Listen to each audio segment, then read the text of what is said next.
Hey, this is Randolph here. We're talking to Dr. Greg Zeschuk. He's from BioWare, and we're going to chat all things Dragon Age Origins. Greg, can I start off first of all because we just played the console version of Dragon Age Origins. How hard is it to actually map those PC controls over to a console? That was a lot of work. I mean, we spent probably 6 months where we actually literally just destroyed the existing interface and rebuilt it right back up from the ground up.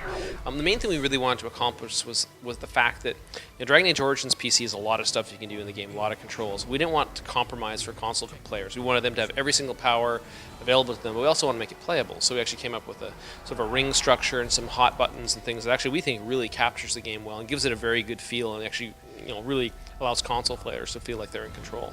How similar is it to something like what you did with Mass Effect, for example? Certainly, Mass Effect was a bit of an influence on it, where we do use a ring type effect, but for when you sort of pause the game. But there's actually the ring expands outward and actually gives you multiple categories of things that you can do.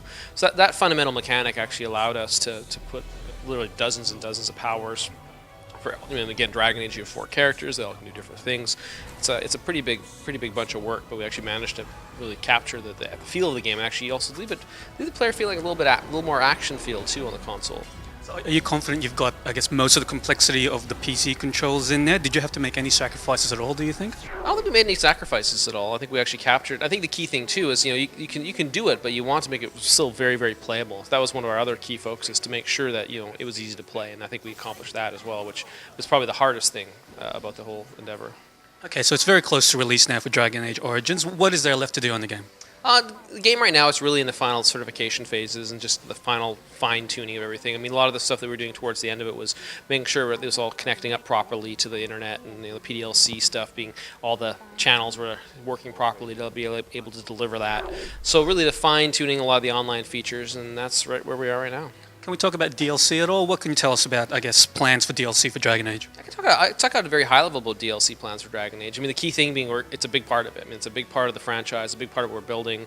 We're working on DLC stuff already, and I think we designed the game very much from the perspective of supporting DLC as one of the foundations.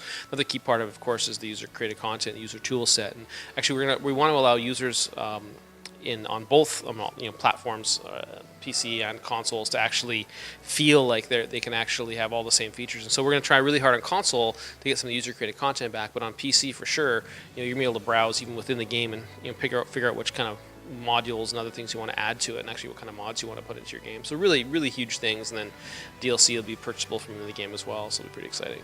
So you are planning on getting some of that user-generated content from the PC side onto the console environment? Yeah, absolutely. We're working really hard. We want to work with the folks at Microsoft and Sony to do that, because we think it'd be just a fabulous thing for folks on consoles to see some of the user-created stuff. And given that the tool set's going to only work on PC, figure out a way of getting that, probably like in it, in a sense, not almost like a little DLC piece itself, but get it certified and approved through Microsoft and Sony if we can.